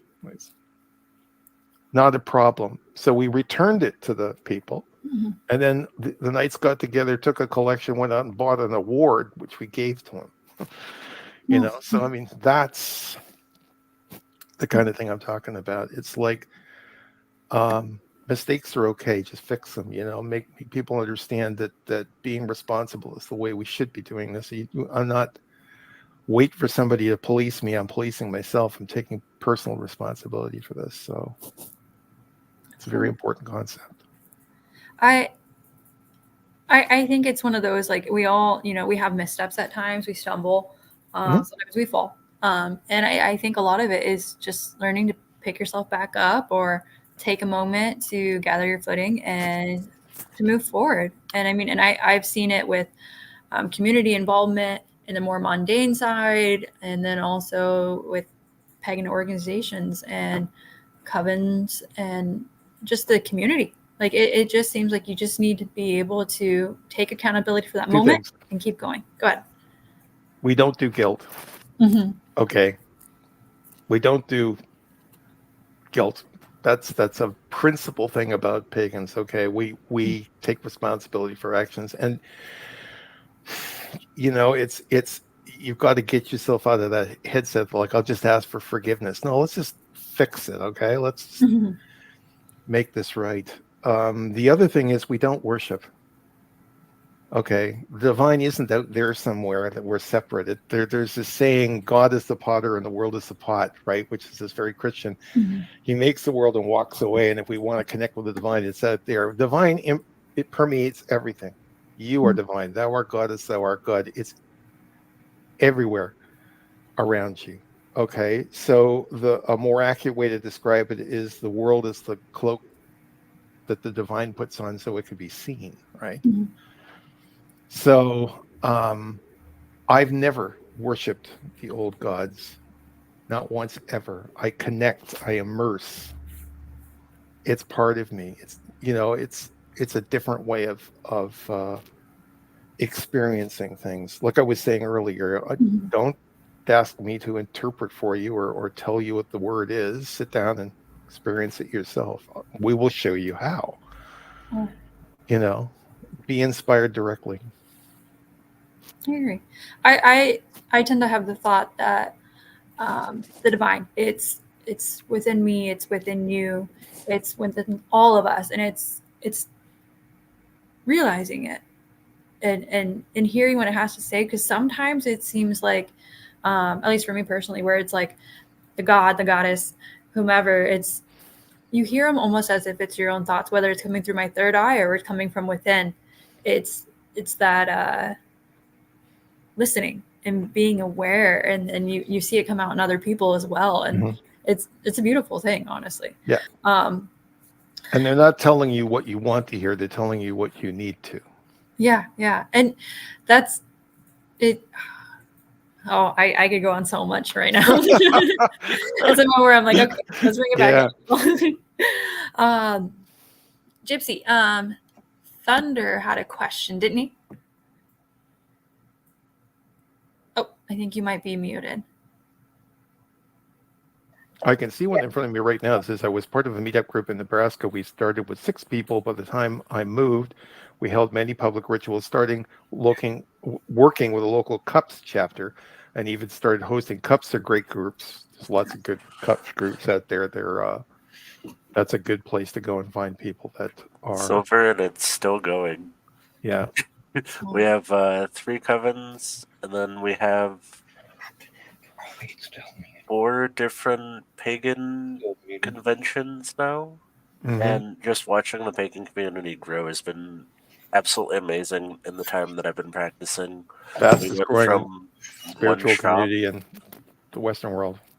We went from one shop to, we have like 8 or 9 now in my city.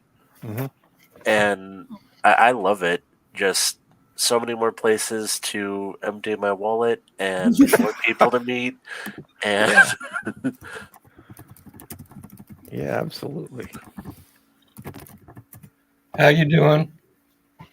I'm doing good. How are you? We meet in a long time. It has been. Well, anyway, I got a question for you. Sure. My life is all about been learning spiritually. What would you tell a person who's just coming into the path or green as could be? What advice would you get them when they step into their spiritual path? How would you guide them? It's if you are part of a coven or a church or a gurdwara or whatever, you are with a whole lot of people who identify with the same sort of stuff. But if you stood outside and stopped 10 people at random and said, define the path you're on, you'll get 10 different answers. So it's a very individual path, and the best I can do is be your mentor and help you find your path, but I can't walk it for you, alongside you, perhaps, but it's going to be your path. It's going to be your experience, and it will fit in with others who will support what you're doing, but you're quite individual and you're quite unique, and so is your path. So enjoy it, go out there and be glorious. Yeah, I wanted to hear what, for me, when I look at somebody like you, we've all been practicing for years and years, everybody here, Mm-hmm. And I think it's important for a lot of people when they step into the path to understand that, it's like you talking about karate. You learn from your sensei, and he will show you how to do the moves. But your moves are going to be different. So in reality, he may be teaching you Taekwondo or Jet Kune-Do or Shorin-Ryu, but your moves are going to be different than his. Exactly. But just as effective. Yes. And a lot of people, when they're stepping into the path, this is a big thing with me. I hear a lot of people who've been studying for 5-6 years, and they look at me and they tell me, I can't be like you. Well, of course you're not going to be like me, because I see God and Goddess, the divine consciousness, as totally different than, say, Amber.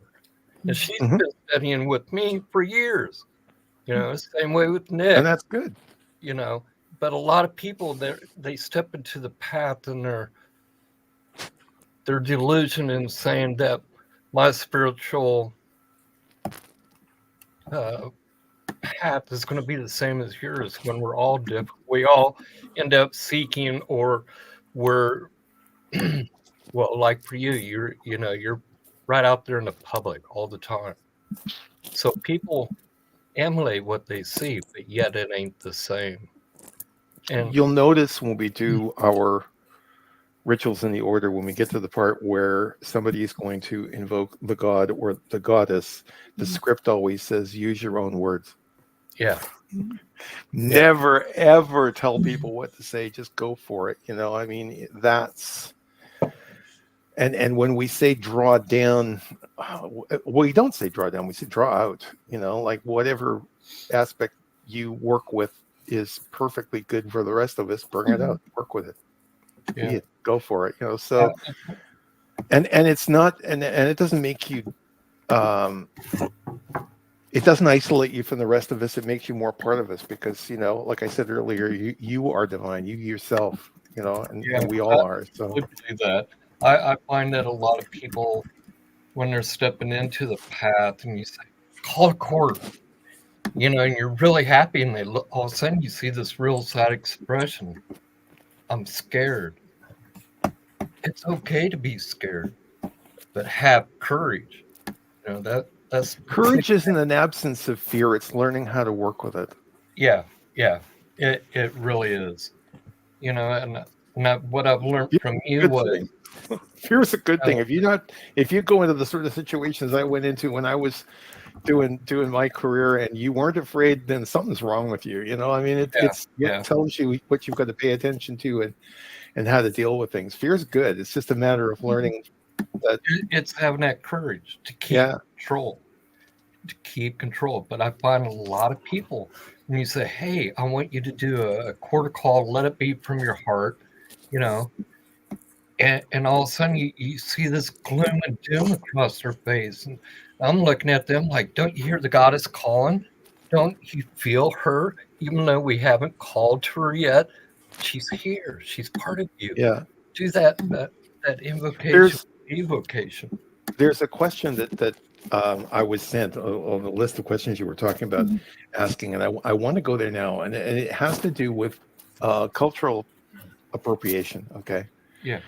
And it relates to that dance thing we were talking about earlier. You have all kinds of dance forms out there that are related to that warrior path. So if you're Maori, you have haka, right? And if you are Australian, you have one, and it works very similar but not quite the same. And you have dances from all the different First Nations people in North America, and you have African dances, and I understand people seeing that and really feeling the energy and everything else, wanting to be part of that. But the trick is not to say, okay, well, I'm just going to have to do that because I can't think of anything else to do. It's just dance. Go do it. Create your own. I preach to a lot of people, dance the great dance. Mm-hmm. You may not know what you are doing, but do it anyway. I believe that God, goddess, the divine aspect of what we are looking for is calling to us. We just have to have courage. It's like when I read Wiccan Warrior years back, we got to meet you. You was talking about take your power, and that kind of stuck with me for years and years. I was like, I'm glad to hear that. Why not? There's an exercise in Tai Chi. It's called blowing in the wind. Basically, you stand. Yeah. You're not going to move your feet, but you're going to feel the currents, and you're just going to let you start self-moving with it, just like you're a tree in the wind. Yeah. And if you don't know how to dance, start with that. Just close your eyes and do that, and just go. Yeah. For me, build up from there. You don't need to be anymore. And then people are doing it all the time. Crumping is a great example if you're familiar with it. It was something that was created by a bunch of people who decided we're going to give youth an outlet for their anger and their aggression without hurting anyone. We're going to turn it into a dance, and it's a wonderful thing. It works. So, that's exactly the kind of thing another thing that I'd like to see the pagan community doing. Like, you don't need to borrow. Be inspired by these other groups and come up with your own. Yeah. Well, it's like I tell a lot of people, I know a lot of artists and they're very creative. Mm-hmm. And they're like, I want this creativity. But their art is their dance, and they're doing it, It's like astronomy. I relate to that very much. When you're taking the time out and you're looking at creation, that is part of the great dance. Mm-hmm. When you go out to the woods and you're doing your rituals, you're making a connection with what created us, because the goddess teaches us we are of the stars. We are all of the dust. And a lot of times we lose that connection within the great dance. We call it many names, but it's very fantastic. Music's another example. I mean, I've seen some of the greatest quarter calls I've seen were done by people who didn't say anything; they sang, and it just made your hair stand on end. So music. Even for me being handicapped, I remember several years ago, I bought this real cheap Les Paul guitar. I wanted to get back into music, because that's what I am. I'm an artist. I'm a musician. Mm-hmm. I'm a high priest, so all that creativity of being an Aquarius just rolls forth. I remember several years ago, I bought this guitar, and I got lucky and got myself a slide for my stump. I'm handicapped. But I sat there and I remembered praying to the goddess. And I sat there and started playing, and a week later, I sat there and started playing some Kiss, some Detroit Rock City. When I was done, it was magical and captivating. Mm-hmm. It was orgasmic, if I may use the word, Yeah. And the person who was with me, he was like, how did you do that being one-handed? I'm looking at him going, it's the goddess, I believe. And a lot of people, they have so much self-doubt when they're first starting. They don't understand when we're doing our rituals. That's okay. They're there. And they're participating in what I've always said, that we should dance with our gods and goddesses. We may not understand, but it's amazing how culturally throughout the world that people dance that dance, and they call it by many different names, whether it's getting up in a ritual circle and doing that dance, or they're taking it through the music, their artistry, their writings. They are being part of that great dance. And There was a pagan pride I went to in Hamilton, Ontario back in, I think it was 2011. Selena Fox was there. I've crossed her paths many, many times, and she agreed to be the priestess in this armoring ritual that I mentioned earlier. And I had recruited a whole bunch of other people besides. One of the people from my group was stressing out because he was going to do this challenge, which was the beginning of the whole thing. And he was trying to memorize it, and he was having trouble doing it. And I went, what are the principal things you're trying to say? He said, well, 3 things. And I said, what are they? And he told me. I said, say them. However you want to say them. And the funny thing was, he went out there and he just nailed it. It was just awesome. And what happened was everyone looked at their script and went, oh, okay. And did the same thing. And it was one of the best, rituals that we came up with. But there was one other thing in there that really stood out with me.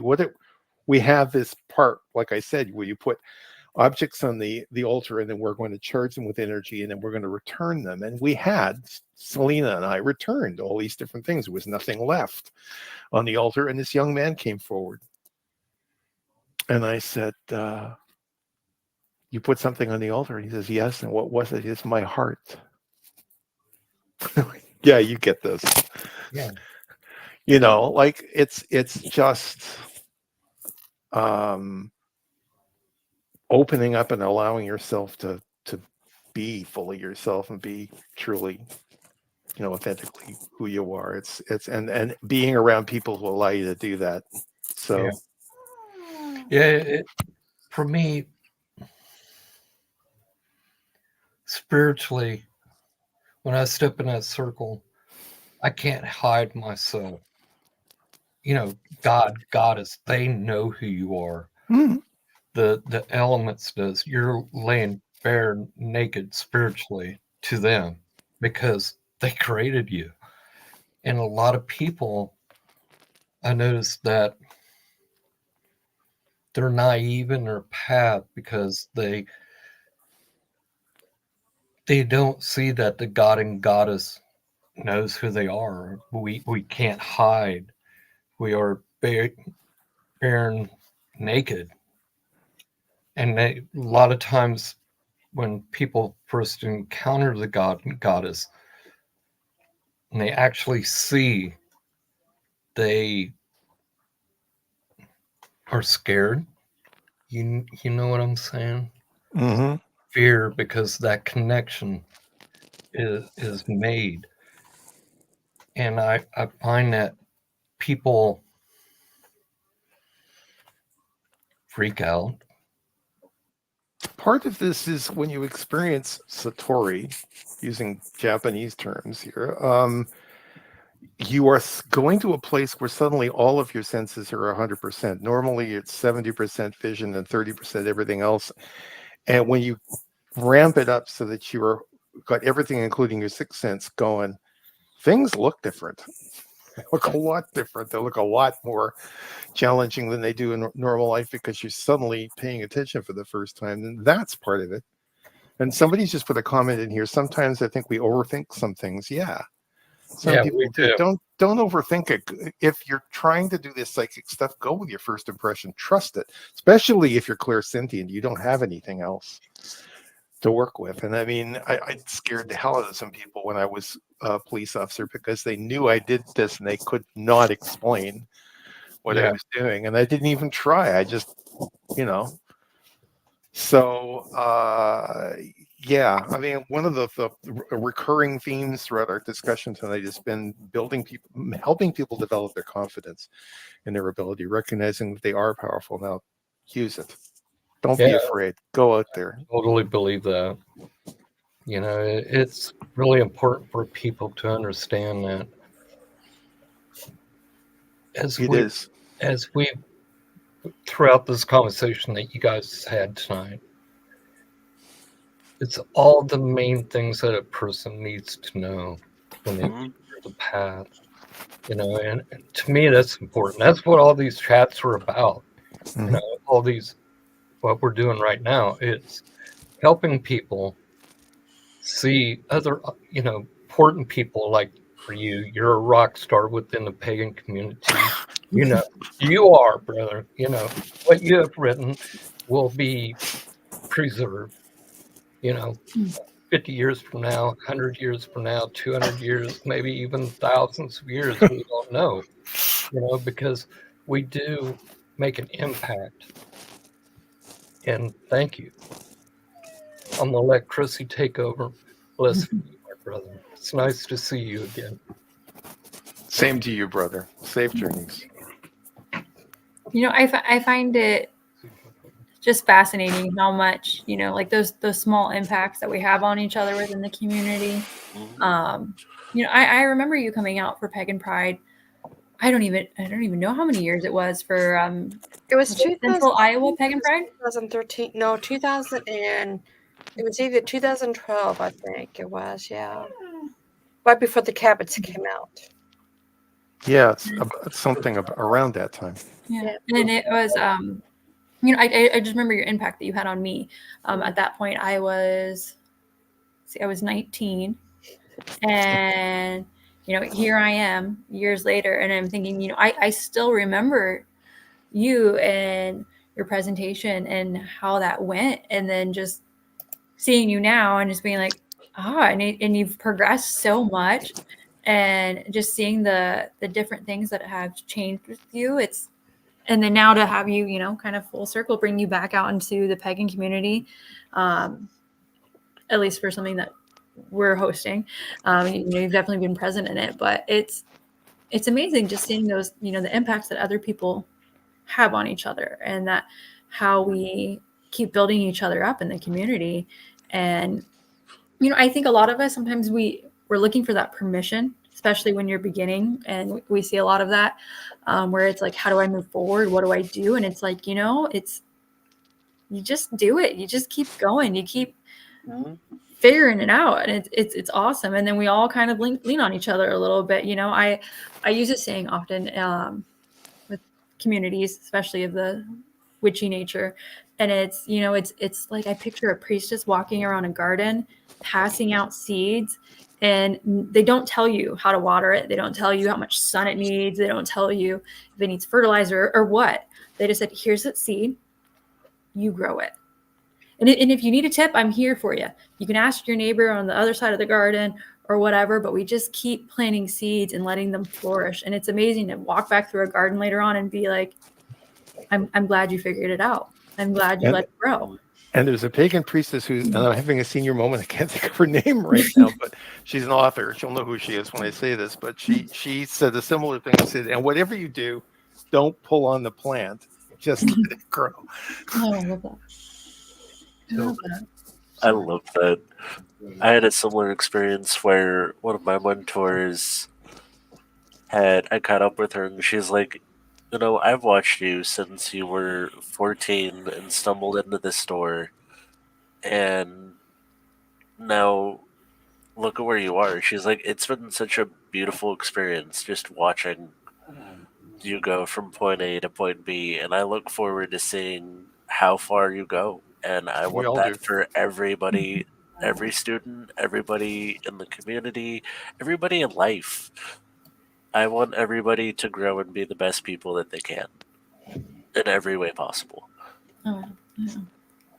It's kind of like that saying you often see repeated in different online forums, kind of like I want us all to make it to the finish line. I don't want to be the winner. I want us to make us all to get there. And yeah. Well, I know we jumped around a lot with some of the questions, but you kind of have to go with that natural flow of discussion and where things lead us. I want to take a moment to just thank you for coming on tonight and sharing your wisdom, your experience, and It's been everything with us. It's been truly a joy having you tonight. Yes, Absolutely. it has. It has. Thank you. And I think one of the most important things I hope people saw is like, okay, I had that book out there that people were saying should be, out there forever, but I've learned since then. I've grown since then. I'm working on more stuff now. So stay tuned, because it's a lifetime profession, self-mastery. You're constantly learning. I didn't have a handicap when I started this. I did martial arts, but now I've got a neurological disorder. It's a genetic disorder that makes it difficult for me to do that stuff. So you learn how to be powerful and work through that sort of thing. So all kinds of experiences that are new that I've had to deal with. And it's not, life isn't about, okay, now I got a black belt, therefore I've won all the battles. It's when you put on the black belt, you're telling everybody, I'm willing to be tested. Bring it. Yeah. That's what being a witch is, or a heathen or anything else is all about. It's like, you know what? I can handle this. I can do this. And I've got people to support me. So let's go. Let's do it. Yeah. My favorite part about it is I love the god and goddess, but the community is hands down the reason I'm here. Yeah. Without the pagan community, I probably wouldn't still be here. And, they're the ones that were that shoulder to cry on, the mentors, the everything. And, I want to thank everybody that's watching, everybody that will watch this. Like, you existing is the most important part, and that there are people here that care about you. Oh, yeah. Indeed. Yeah. Well, Thank you so much for accepting to come on. And thank you for this opportunity. We'll have to stay in touch and do it again sometime. yeah. This is fun. Hey, you know what? We're brand new, so we might get you back next year. You never know. Or maybe Well, you know where to find me. Absolutely. I'm excited to see even just where our journeys take us between today and like a year, 2 years, seeing where it goes, where we develop, which directions we follow, what paths we travel on. I'm excited. I'm excited for those reworks. Those sound like good books. Oh yeah. About its new book. Okay. All right. We see you hopefully soon, and I'm so excited to see what's next for you, how how everything works out. Very excited. But I do want to say we appreciate you coming on and doing this, and I couldn't, It's a blessing. yeah, it's more than a It's my pleasure. it's more than a blessing. So, but until next time, folks, we see you next week, next Thursday, 8 p.m. CST time, and next week we're going to have 3 of our tarot readers from the Within the Cauldron Facebook group and talk about tarot talk. So stay tuned. Until next time. Have a good night, everyone. Let's be everyone. Stay blessed, guys. Bye.